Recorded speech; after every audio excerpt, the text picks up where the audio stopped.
लोगों के बारे में जो पाकिस्तान की आवाम है। दोनों मिल जाएंगे तो दुनिया को फतेह करेंगे। हिंदुस्तान में तो बाकी रिलीजियस वाले लोग भी हैं ना, यानी कि मुसलमान भी हैं, दूसरे भी हैं। सारे लोग फ्रेंडली हैं और अच्छे हैं और उनसे बातचीत करने में थोड़ा अच्छा लगता है।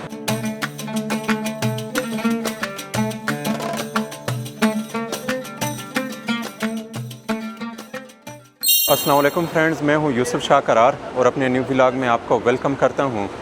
इस वक्त मैं Afghanistan international expo centre Kabul में मौजूद हूं और ये अफ़गानिस्तान की पहली इंटरनेशनल ज़री नुमाइशगाह है जिसमें मुख्तलिफ़ ममालिक ने हिस्सा लिया है, जैसे कि इंडिया, ईरान। इंडिया और अफ़गानिस्तान के फ्लैग्स एक साथ लगे हुए हैं और फिर उसके दोनों साइडों पे बाकी ममालिक के फ्लैग्स हैं। इस वक्त जिस पोर्शन में मैं मौजूद हूँ ये सिर्फ़ और सिर्फ इंडियंस के लिए डेडिकेटेड किया गया है, यानी कि ये पोर्शन पूरा इंडियंस के लिए। तो यहाँ पे काफ़ी सारे इंडियंस हैं जिन्होंने स्टॉल वगैरह लगाए हुए हैं और जो सीनियर हैं उनसे जाके मिलते हैं और बात करते हैं, कुछ क्वेश्चन भी करेंगे। कैसे हैं सर, आप ठीक हैं? एकदम खैरियत से है। अच्छा सर, एग्ज़िबिशन के हवाले से एक दो क्वेश्चन करने और बाकी सबसे पहले आप अपना तारफ़ करवाएँ। मेरा नाम कमल सोमानी है और सोमानी सीड्स कंपनी है हमारी। इंडिया से हम आए हैं, दिल्ली में हमारी कंपनी का रजिस्टर ऑफिस है और हम लोग इंडिया में और बाहर की कंट्रीज़ में, मिडिल ईस्ट के अंदर, यूरोप में, उसके बाद में अपने एशियन कंट्रीज़ के अंदर एक्सपोर्ट करते हैं। सब्जियों के बीज बनाते हैं और ये इन सारी कंट्रीज़ में एक्सपोर्ट करते हैं। सही। और रिलीजियस के बारे में मैं पूछ सकता हूँ कि आपका किस रिलीजियस से ताल्लुक़ है? मैं तो हिंदुस्तान का हूँ, तो ऑफ कोर्स हिंदू हूँ। और लेकिन सॉरी सर, बात काट रहा हूँ, हिंदुस्तान में तो बाकी रिलीजियस वाले लोग भी हैं ना, यानी कि मुसलमान भी हैं, दूसरे भी हैं। नहीं, सारे रिलीजियस है वहाँ पर। मुस्लिम लोग भी है, सिख है, जैन है, ईसाई है और हिंदू है। तो सारे रिलीजन्स के लोग हैं, लेकिन हमारे कंपनी में भी सारे रिलीजन्स के लोग काम करते हैं। और इंडिया से जब आप अफ़गानिस्तान प्रोडक्ट पहुंचाते हैं अफ़गानिस्तान की मंडी में, तो आपको किन चैलेंजेस का सामना करना पड़ता है? अभी हम लोगों का जो माल आता था, जो बीज आता था, तो वो वाया पाकिस्तान आता था। पाकिस्तान के जो सारे कंपनी वाले हैं या जो बिजनेसमैन हैं, वो हम लोगों का माल लेकर के यहाँ अफ़गानिस्तान भेजते थे। वो बहुत आसान था और यहाँ पे जलालाबाद में और अपने काबुल और सारे प्रोविंस के अंदर माल हमारा आता था। लेकिन जब से 2019 से पाकिस्तान का और इंडिया का बिज़नेस बंद हो गया है, तब से थोड़ी मुश्किलात है और हम लोगों का डायरेक्ट टच यहाँ पर अफ़गानिस्तान में नहीं होने की वजह से अभी यहाँ पर हम लोगों का डायरेक्ट एक्सपोर्ट नहीं है। अच्छा सर, बाहर जो बैनर पे हिंदुस्तान मंडपम लिखा हुआ है, उसका मतलब क्या है? हिंदुस्तान मंडपम का मतलब ये है कि जैसे अंग्रेजी में पैवेलियन बोलते हैं कि भाई यहाँ हिंदुस्तान की सारी कंपनियों का यहाँ पर एग्जीबिशन है। मंडपम है यानी वो एक बिल्डिंग के नीचे सारे इंडियन कंपनीज आपको मिल जाएंगी, वो इंडियन पैवेलियन, इसका मतलब ये होता है। और पाकिस्तान आप कभी गए? लोगों के बारे में जो पाकिस्तान की आवाम है। ऐसा है ना, पाकिस्तान की आवाम बहुत कोऑपरेटिव है, लेकिन जो गवर्नमेंट के अंदर आपस में एक मसला बना हुआ है वो एक अलग चीज़ है। पॉलिटिकल सिचुएशन अलग है, क्योंकि रिश्ते पुराने हैं, कई लोगों की शादियां हुई हुई, कई लोगों के रिश्तेदार हैं, कई लोग अभी हमारे हिंदू समाज के भी कई लोग वहाँ रहते हैं, वहाँ का यहाँ पे भी रिश्ता है, यहाँ से वहाँ पर भी शादियाँ होती है। मुस्लिम समाज में भी बहुत आना जाना है। अब हमारे साथ में एक डेलीगेट आए हुए हैं, उनके 2 भाई वहाँ पर कराची में 46 मेंबर फैमिली मेंबर है उनके, तो वो इन्हें रिश्ता आवाम के साथ में बहुत अच्छा रिश्ता है। लेकिन अब पॉलिटिकल मिसअंडरस्टैंडिंग बोलो या जो भी उनके रूल्स रेगुलेशन रहते हैं, अगर उसमें और दूसरा टेररिज्म का भी बहुत प्रॉब्लम था, तो इसके वजह से उन दोनों के रिलेशन अपने जो ख़राब हुए हैं। और लास्ट में यहाँ अफ़गानिस्तान के लोगों से मिलकर आपको कैसा लगा? अफ़गानिस्तान के लोगों से मिलकर बहुत अच्छा लगा। हम जहाँ पर भी गए, जो भी क्लाइंट आया या यहाँ पे एग्जीबिशन में किसी भी स्टॉल पर गए, उन्होंने हमारा बहुत सत्कार यानी बहुत वेलकम किया, बहुत खुशहाल यानी खुशी उन्होंने जताई। इतना अच्छा वेलकम किया जो स्टॉल वाले हैं, जैसे हम लोग ने मिल्क डेयरी के स्टॉल पर विजिट किया, उन्होंने बैठा करके वो बताया कि 20 साल पहले उनके जो यानी जो ओनर थे वो इंडिया गए, वहाँ पर अमूल डेयरी से उन्होंने टेक्नोलॉजी ली, सीखी, यहाँ पर उसी टाइप के सारे प्रोडक्ट बना रहे हैं। उन्होंने इंडिया के हर एक प्रोडक्ट यानी रसगुल्ला, गुलाब जामुन, फिरनी और मिल्क केक, कुल्फ़ी, हर तरह की चीज़ बनाई और बहुत उन्होंने इतने प्यार से टेस्ट कराया, साथ में गिफ्ट दिए। यानी किसी भी स्टॉल पर जाओ इतना बढ़िया वेलकम, हम बहुत खुश हुए। ऐसा लगता है वो हर बार बोलते कि हमारा जो रिश्ता है हिंदुस्तान और अफ़गानिस्तान का वो बहुत पुराना है, 5000 साल पुराना है, वो खुद बोलते हैं।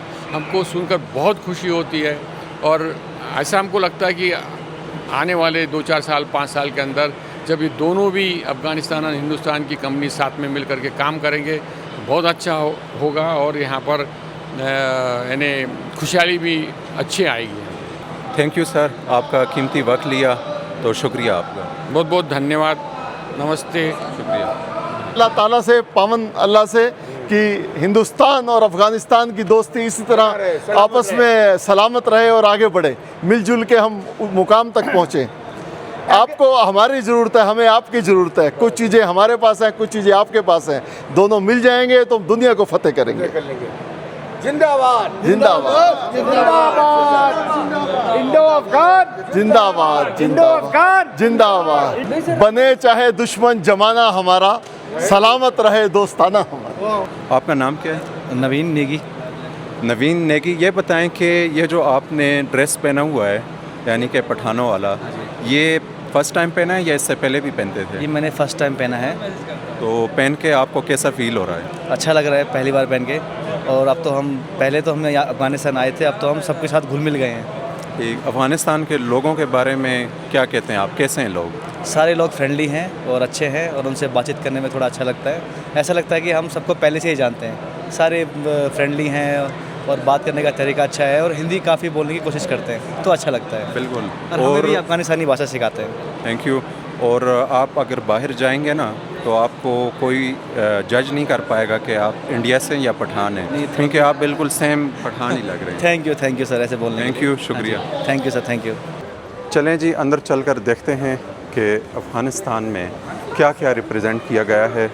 सबसे पहले मेन एंट्रेंस पे फ्रूट्स रखे हुए हैं। यहाँ दाखिल होते ही जो चीज़ सबसे ज़्यादा तवज्जो खींचती है वो है अंगूरों से तैयार किया गया ये खूबसूरत गुंबद नमा मॉडल।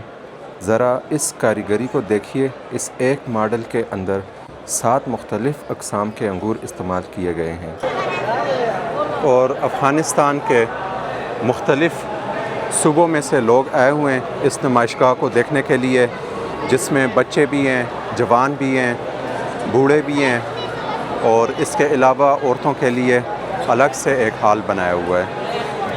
यहाँ अंगूरों की एक ऐसी इक़साम मौजूद हैं जिनके नाम भी काफ़ी दिलचस्प हैं।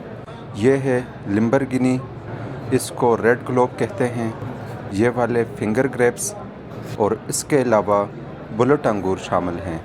सिर्फ़ अंगूर ही नहीं, यहाँ बाकी फलों के साइज़ भी देखकर आप दंग रह जाएंगे। हाल के अंदर 20 किलोग्राम का वज़नी तरबूज और 12 किलोग्राम का शानदार खरबूजा भी नुमाइश की जीनत बना हुआ है, जो यहाँ की ज़री ज़मीन का मुँह बोलता सबूत है। आगे बढ़ते हैं तो अफ़गानिस्तान के मशहूर और लजीज़ ड्राई फ्रूट्स के शानदार स्टॉल सजे हुए हैं। और बात हो रही है अफ़गानिस्तान की, तो दुनिया की बेहतरीन ज़ाफ़रान को कैसे भूल सकते हैं। वो ज़ाफ़रान जो अपनी बेहतरीन क्वालिटी की वजह से दुनिया में पहले नंबर पर मानी जाती है। इसके साथ ही सूबा पख्तिया के मशहूर और आला क्वालिटी के चलगोज़े भी इस नुमाइश का हिस्सा हैं। ये अफ़गानिस्तान के चलगोज़े हैं जो कि सूबा पक्तिया से आते हैं और ये सिर्फ़ अफ़गानिस्तान में ही नहीं बल्कि दुनिया की दूसरी कंट्रीज़ में भी ये लोग बेचते हैं। इसका अगर हम पाकिस्तानी रुपीज़ में हिसाब लगाएं तो 6,000 रुपये जो छिलके वाले हैं उनका किलो है और जो छिलके के बग़ैर हैं वो तकरीबन 10,000 रुपये किलो हैं। और ये मैं भाई से पूछता हूँ कि कौन कौन सी कंट्री में ये चलगोज़े बेचते हैं। दाता सुकुम कुम हेवात तले गई